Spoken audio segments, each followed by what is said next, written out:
Kings and Queens. You may have seen the Carnage Crimson Chaos spoiler card and thought, ooh, I like Carnage, or ooh, I like a little bit of Chaos, but you're sick of waiting for an update for this blurry JPEG.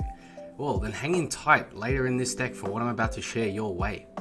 You might also have been thinking, is Carnage even a Commander viable card? And if so, why isn't anyone talking about him yet? I'm here to tell you that I found a way to build out this shredded red version of Venom that'll get your opponents riled up like a child who was just told it's time to go home after their first ride at Disney World. My name is Barris the Baristocrat. I cover every single card in the 99 of a deck and I slap a bunch of memes into the mix. Let's look at Carnage and see how we're going to make him shine. Firstly, before we read what Carnage does, let's get some non-blurry art in here so that we can start painting the town red. Here we have it, ladies and gentlemen, Carnage Crimson Chaos for 4 mana. It is a 4/3 legendary creature symbiote villain with trample. It also has, when Carnage enters, return target creature card with mana value 3 or less from your graveyard to the battlefield. It gains, this creature attacks each combat if able, and when this creature deals combat damage to a player, sacrifice it. Lastly, it does have Mayhem for a black and a red. This, however, is completely useless for us with Carnage in the command zone. It just has some use in your 99 or in other Magic the Gathering formats. This deck is also built as a bracket 2 power level deck, naturally meaning there's no game changers, but we've also opted to take out any tutors in the deck as well. In saying that though, this deck by no means is a happy group hug deck that everyone will love. You will induce some level of salt in your opponents. They will be frowning at some point in the game. This is Carnage after all. Embody the commander that you have chosen. I bet you're asking now, Coach, how are we going to beat our opponents? Well, my children, our goal is to outvalue our opponents by using a 3-pronged attack, using discard cards to drain our opponent's options, whilst milling and discarding some of our own cards in the process to fill up our own graveyard. Next, we're also going to be recurring multi-use creatures over and over with Carnage's second ability. And thirdly, by using cards that generate token copies of all our creatures, we're going to abuse their ETB effects for massive value. I'll also be placing this reminder art within the card art of creatures that are 3 mana or less as we go along through this deck tech, just to remind you that these are targets that you will be able to return from your graveyard to the battlefield with Carnage's second ability. Here's a quick snapshot of the 99. The live deck list will be available in the Moxfield link in the video description as well. You can go down there and play test it as well. Just remember, this is that bracket 2 level, so if you are seeking more power than a Dragon Ball Z protagonist screaming for 5 minutes straight, you're gonna need to upgrade this deck to a bracket 3 or 4 to do so. Let's move on to our first category, ramp, including the deck's mana curve. As you might have imagined, most of our cards fit in the 3 mana slot to benefit from the recursion Carnage offers. We have only a few ramp pieces, mostly to shore up some pitfalls that the deck could face without having these included. The Arcane and Rakdos signets give us that coloured mana that we need to cast our spells faster and to provide a little bit of ramp. The Soulstone is a card that enables us to sink excess mana into a backup version of Carnage, with the upside of returning creatures of any mana cost, not just mana value 3 or less. The other positive here is that to pay its cost, we can exile any creature we control. In our deck, we have many ways of creating token copies, and then through that, we can exile one of those token copies instead of a key creature that we wish to be recurring over and over. Burnished Heart achieves 2 things for us. One, it acts as a recurable way to ramp out with lands. And secondly, it's a great way for us to thin out our deck to draw into the creatures and enchantments that our opponents will wish they never saw. Crucible of Worlds is also an insurance policy that is going to benefit us, as we're going to be milling and discarding some cards of our own. This will provide us a way to recur some of that land out of that graveyard. Okay, moving on to our first of the 3-pronged attack. Discard cards are going to allow us to slow down our opponents just enough for us to begin accruing value and setting up our engines. We have Elderfang Disciple, Nezumi Informant, and Virus Beetle. All cost 2 mana each. They're all a 1/1 creature. When each of these creatures enters the battlefield, each opponent discards a card. We can repeatedly use these as blockers or simply just sacrifice them to later recur them back over and over. It'll feel like hitting your opponent's card draw efforts with an Uno reverse every time we play them. Vicious Rumors, for 1 mana, it's a sorcery. It deals 1 damage to each opponent. Also, each opponent will discard a card, then put the top card of their library into their graveyard, and we gain 1 life. Rankle's Prank, for 4 mana, it's a sorcery, choose 1 or more. Each player will essentially discard 2 cards, lose 4 life, and sacrifice 2 creatures. We don't mind them hitting us as well because we have ways to recur some of those creatures for additional value. Awaken the Erstwhile, for 5 mana, another sorcery. Each player discards all cards in their hand, then creates that many 2/2 black zombie creature tokens. This is here just to slow down our opponents to allow us to start bringing out our creatures back with Carnage. Next up, these are some additional discard based cards that generally trigger each and every turn. You will get to sit back and watch your opponents in dismay when this happens. It'll be like ripping pages out of their favorite book, one by one. Oh, it'll be so sweet. Bottomless Pit, for 3 mana. At the beginning of each player's upkeep, that player discards a card at random. What a phenomenal enchantment to have out on the board. Necrogen Mist, essentially same effect. The only difference here is it's not at random. They then get to choose which card they discard. Cunning Lethomancer, for 3 mana. This is a creature version of that same effect. Oppression, for 3 mana, another enchantment. Whenever a player casts a spell, that player discards a card. This one stings. Your opponents will cry when they see this on the board, and you will be there to collect those tears. Court of Ambition, for 4 mana. When Court of Ambition enters the battlefield, you become the monarch. I love monarch effects. They just speed up games to get you churning through everybody's life total. At the beginning of your upkeep, each opponent loses 3 life unless they discard a card. If you are the monarch, instead each opponent loses 6 life and they discard 2 cards. Painful Quandary, for 5 mana, another enchantment. Whenever an opponent casts a spell, that player loses 5 life unless they discard a card. That's right, get ready to collect more of those tears. Stronghold Rats, for 3 mana. It is a 2/1 creature with shadow, meaning that it can only be blocked by other creatures with shadow. Essentially, it's going to act like those enchantments that you had just witnessed, because its ability says whenever Stronghold Rats deals combat damage to a player, each player discards a card. Now let's check out our card advantage choices. Every card drawn is another tendril, another blade, another problem our opponents are going to need to deal with. Ripples of Undeath, for 2 mana. It's an enchantment that says at the beginning of your pre-combat main phase, mill 3 cards. Then you may pay 1 and 3 life. If you do, put a card from among those into your hand. If you have this card on the battlefield, from this point on, you're most likely going to spend most or all of your mana on your second main phase instead of your first. This way you can capitalize on this card's effect before you've spent any of your mana, because you've got an extra selection of cards to choose from. Tiny Bones, Bauble Burglar, for 2 mana. It's a 1/3 creature. Whenever an opponent discards a card, exile it from their graveyard with a stash counter on it. Oh, I love this effect. During your turn, you may play cards you don't own with stash counters on them from exile, and mana of any type can be spent to cast those spells. He also has a third ability. For 4 mana, you can tap it. Each opponent discards a card, activate only as a sorcery. This is a phenomenal card and has plenty of synergy with our discard effects. This way, if they're discarding lands or low cost creatures, you essentially have the ability to play those down if they synergize well or if they play better than the cards currently in hand. Tiny Bones, Trinket Thief, for 2 mana. It's a 1/2 creature. At the beginning of each end step, if an opponent discarded a card this turn, you draw a card and lose 1 life. That way we can get some more cards that way. We may not be triggering this ability. For 6 mana, each opponent with no cards in hand loses 10 life. If you get to this stage, you will be flat out winning the game. Waste Not is a 2 mana enchantment. Whenever an opponent discards a creature card, we create a 2/2 black zombie creature token. Whenever an opponent discards a land, we add 2 black mana. Whenever an opponent discards a non-creature, non-land card, we draw a card. Tival's Judgment, for 3 mana, another enchantment. Whenever 1 or more cards leave your graveyard, you choose one that hasn't been chosen this turn. So basically anytime we're recurring things with Carnage, We can either choose to draw a card, create a treasure token, or create a 2/2 black zombie druid. Geth's Grimoire for 4 mana. It's an artifact that says whenever an opponent discards a card from his or her hand, you may draw a card. You will always want more cards in hand than excuses in any commander pod that you're in. Siphon Mind is a 4 mana sorcery. It says each other player discards a card, you draw a card for each card discarded this way. Basically reads, each player discards a card, you draw 3 in a general commander pod. Angie Falconwrath is a 3 mana, 1/3 creature.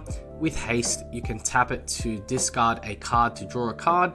Essentially, cycling cards like that is all the value we need. Its other ability, whenever you discard a card, if it has madness, untap Angie, isn't relevant to us as we don't have madness effects in our deck, but the discard a card to draw a card effect is so strong for us so that we can keep recurring other creatures with Carnage. Phyrexian Arena is a 3 mana enchantment that you will have seen at the beginning of your upkeep. You draw a card and lose 1 life. Skull Clamp for 1 mana. It's an equipment that gives the equipped creature +1/-1. Whenever equipped creature dies, draw 2 cards. Carnage is going to make sure a lot of our creatures have to attack, so having this on, even if that creature dies, is a great way we can draw 2 cards. Buster Sword for 3 mana. Equipped creature gets +3/+2. Whenever equipped creature deals combat damage to a player, you draw a card, then cast a spell from your hand with mana value less than or equal to that damage without paying its mana cost. Mark of Gristlebrand for 3 mana. It's a legendary artifact equipment. Equipped creature has flying and lifelink. This is a great way we can ensure that combat damage gets dealt to trigger things like Buster Sword and other effects that will come up in the deck. Whenever a equipped creature dies, you may pay X life, where X is its power. If you do, draw X cards. Another great card draw engine there. Circuit Mender for 3 mana. Again, this is another recurrable creature. When Circuit Mender enters, you gain 2 life, but when it leaves the battlefield, we draw a card. Morbid Opportunist, similar scenario, a 3 mana creature. Whenever 1 or more creatures die, we draw a card. This ability triggers only once each turn. Now, it doesn't say our creatures. It says whenever 1 or more other creatures die, draw a card. So this can trigger on opponents' turns. Be mindful of that. Watch your triggers so that you can draw additional cards before it comes back to your turn in the turn cycle. Remember, card draw is oxygen. Without that, any deck suffocates. Moving on to the protection cards in the deck. Ophiomancer for 3 mana. It's another recurable creature with a 2/2 stat line. At the beginning of each upkeep, if you control no snakes, create a 1/1 black snake creature token with Death Touch. Again, it's just another way to deter creature combat our way. Quasi Revenant for 3 mana. It is a 3/3 creature with flying, Death Touch, and lifelink. What a keyword soup that is. Renew essentially means we can spend 3 mana to exile this card from our graveyard, put a flying counter, a death touch counter, and a lifelink counter on a target creature. We probably won't be using this very often because we can recur this with Carnage, but it is another option that you've got available. Mind Slicer for 4 mana. This unfortunately isn't recurable, but its effect is such a deterrent that players will not want to swing in and attack you unless they themselves have no cards in hand, which we're totally fine for. If they attack us and we use Mind Slicer to block, it says when Mind Slicer dies, each player discards their hand. We do have ways to sacrifice it, but if an opponent does swing in, we can use Mind Slicer to take the hit. They will wish they landed on a Bowser space instead of attacking us with that Mind Slicer ready at the block. Grave Pact for 4 mana. It's an enchantment that says whenever a creature you control dies, each other player sacrifices a creature. Again, that's going to stack up over time and it's going to synergize well with some of our removal cards coming up. No Mercy for 4 mana. Whenever a creature deals damage to you, destroy it. And Power Matrix for 4 mana. It's an artifact that we can tap. Target creature gets +1/+1 and gains flying, first strike, trample until the end of turn. A great way to ensure we get that combat damage in for things such as that Buster Sword. Removal. These are your get out of jail free cards that clear the way for the deck to keep functioning and humming as we go through the game. All the removal cards here are creatures so that we can also recur them with Carnage, or we can clone them with some token copy abilities coming up.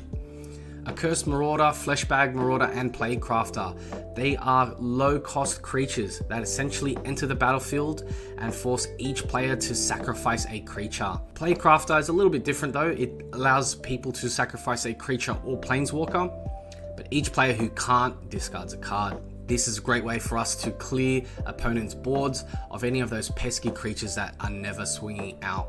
Plundering Barbarian for 3 mana. It is a 2/2 creature that says when Plundering Barbarian enters the battlefield, choose one. You can use it to smash the chest, essentially destroy a target artifact, or pry it open, create a treasure token. Sacrifice him and recur him over and over to destroy any pesky artifacts, and then once you've done that, you could use him to create some treasure tokens if there's no other targets to recur. Withering Torment. It's an instant for 3 mana, destroy target creature or enchantment. You're most likely going to use this to target a enchantment that is ruining your game plan. You lose 2 life. Now, I needed to show this card because I see Feed the Swarm everywhere, in deck lists online, in Commander nights of my own that I go to, and I just think Withering Torment is the superior card here. And to be able to use this at instant speed rather than sorcery speed like Feed the Swarm, Withering Torment is the way to go. Oh, our token generators. These cards will have you creating copies like it was a RuneScape bot farm. Endless, overwhelming, and deeply unsettling for your opponents. We have Felden of the Third Path for 3 mana. It's a legendary creature with a 2/3 stat line. For 3 mana, we can tap it to create a token that's a copy of a target creature card in your graveyard, except it's an artifact in addition to its other types. It gains haste, sacrifice at the beginning of your next end step. Ortheon, Hero of Lavabrink for 4 mana. It's a 3/3 creature. For 2 mana, again, tap it to create a token that's a copy of another creature you control. It has haste. Again, though, sacrifice it at the beginning of your next end step. Activate only as a sorcery. If you have plenty of mana to spend, for 9 mana, you can tap it to create 5 tokens that are copies of another target creature you control. They gain haste, and you'll need to sacrifice them at the next end step. Activate only as a sorcery. Kiki Jiki the Mirror Breaker for 5 mana. It's a 2/2 creature with haste. You can instantly tap it now that it's got haste to create a token that's a copy of a target non-legendary creature you control. That token has haste and again will need to be sacrificed at your next end step. Flame Shadow Conjuring for 4 mana is an enchantment that says whenever a non-token creature enters the battlefield under your control, you may pay 1 red essentially. If you do, create a token that's a copy of that creature. That token gains haste. Exile it at the beginning of your next end step. These are great ways to trigger our ETB abilities over and over. Splinter Twin for 4 mana. It's an enchantment or an enchanted creature. The enchanted creature has tap, put a token that's a copy of this creature onto the battlefield. That token has haste. Exile it at the beginning of your next end step. You can see the pattern here. Mirror March for 6 mana is a higher costed enchantment, but it is a fun one. You've got to include this.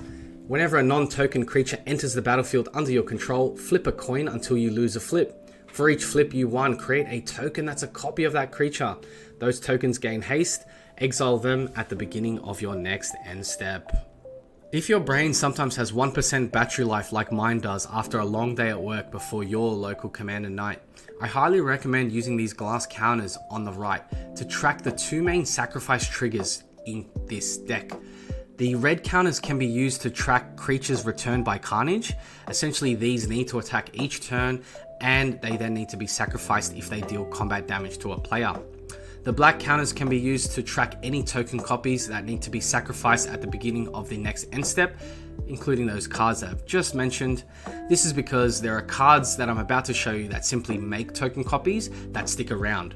So you can use this system to essentially keep track of everything and to create less burden on that melted brain of ours.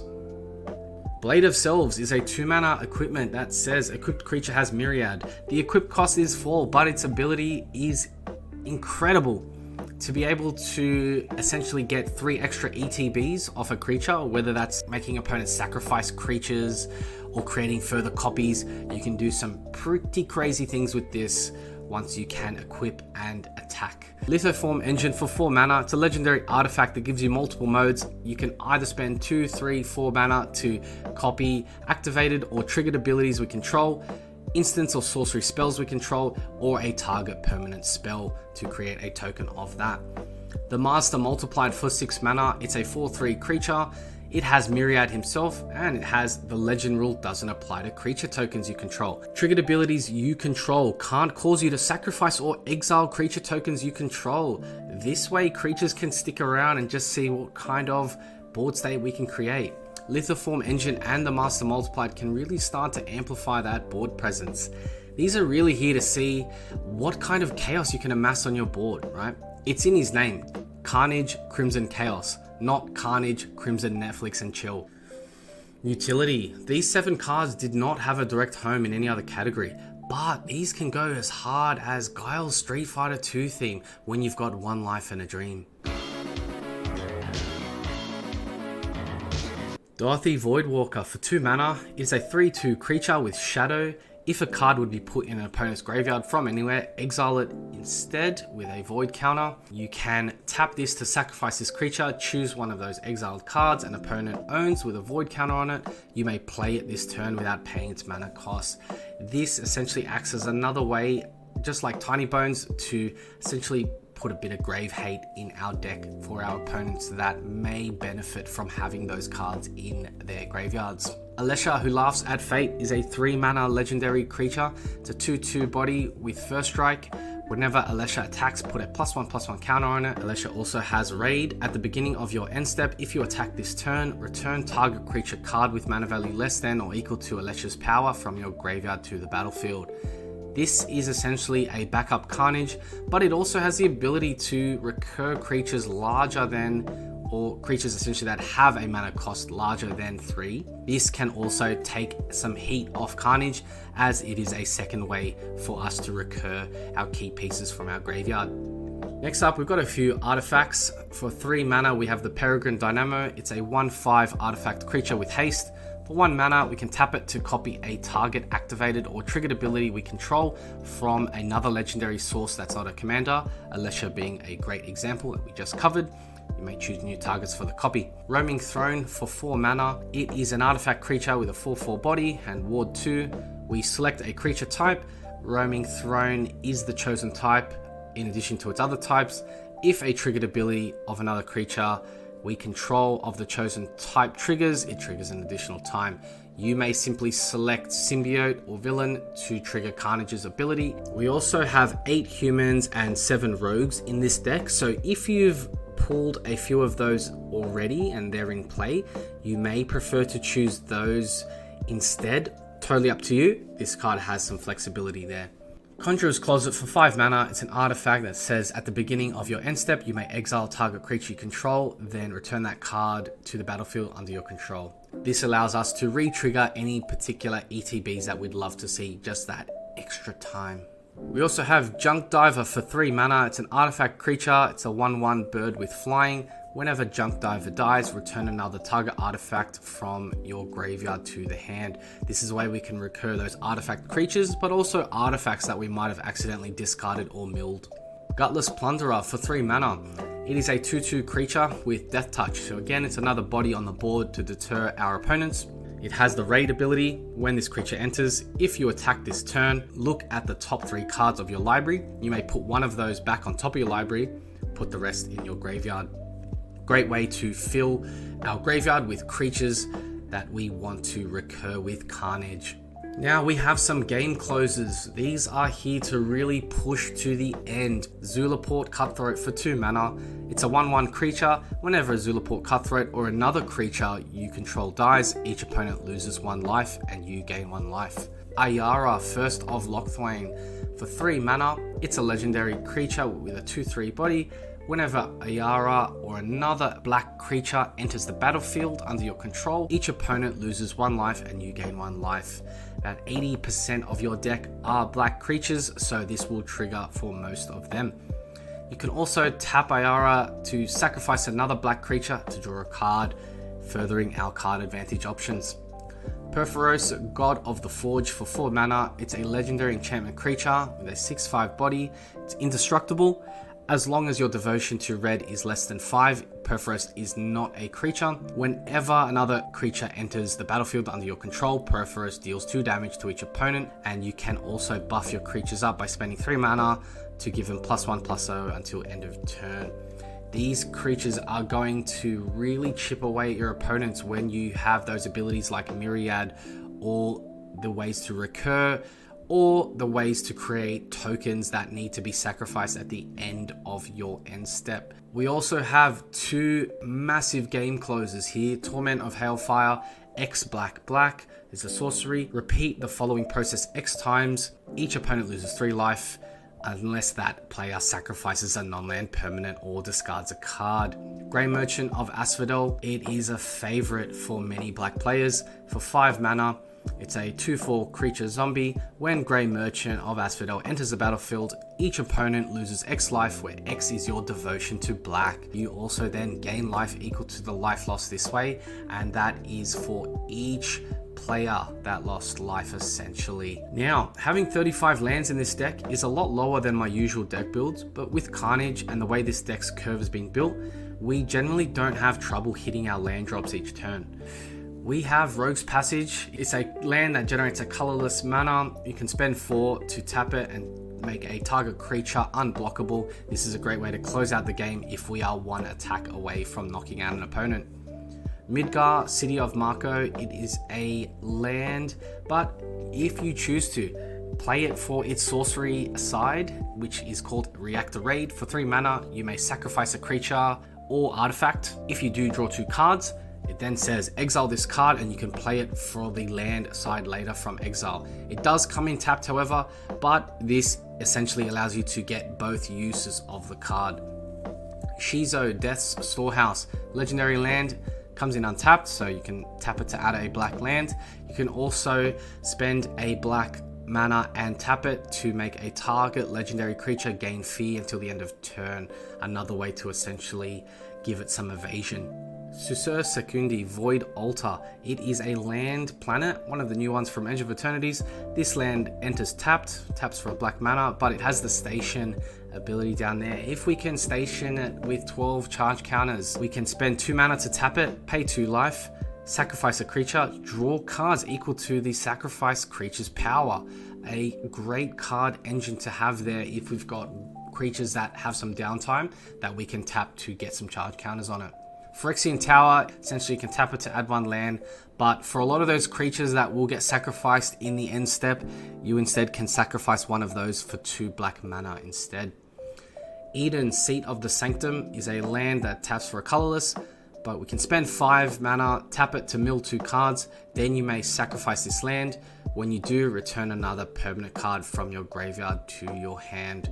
If we're desperate, we can use this as a way to get an answer that we may need. Blackcleave Cliffs, Haunted Ridge, and Smoldering Marsh are lands that essentially tap for black or red, dependent on some condition. Otherwise, they come in tapped, either if we have 2 or fewer lands, 2 or more lands, or if we control 2 or more basics. Blazemire Verge, Dragonskull Summit, and Graven Khans, again, more cards that give us both red or black mana, but they do require us to have at least a swamp or mountain to get their full effects. Blood Crypt allows us to play it down and have it come in untapped, provided we pay 2 life. Luxury Suite essentially comes in untapped because most games you will play of Commander will have 2 or more opponents, being a 4-person pod. Raucous Theatre, it does come in tapped, but it gives us the ability to surveil 1, so we can look at that top card of our library. If it's a creature card that we'd love to see in our graveyard, place it in there. We also have Blightstep Pathway and Searstep Pathway. It is an MDFC. Depending on what color you need most, play it down for that side and it comes in untapped. We also have a few more MDFCs. We've got 4 more. We've got Malakir Rebirth, Boggart Trawler. Bonus points to Boggart Trawler being a 3 mana creature. We can essentially keep recurring it if we have graveyards that we need to keep interrupting. When Boggart Trawler enters the battlefield, exile target player's graveyard. The other 2 MDFCs are Palaka Predation and Fell the Profane. Again, just another way for us to get more interaction in our deck without giving up those land slots. The lands do come in tapped, however, but to give us that extra mode, it's a cost worth bearing. To round out the 99, we have 15 swamps. We don't have any mountains in here, as we've got plenty of dual mana generating cards, but we had to have some basics to round that out. At the end of the day, go out there and play what you want, or continue to make your opponents discard cards. The choice really is yours. If you'd like a copy of this Carnage Crimson Chaos art, you can download it currently for free in my Discord server. Comment down below any cards that you're considering to include in your build of Carnage. Links to my Moxfield, Patreon and Discord server are in the video description below. Now, with that all said and done, go out there and get more games in.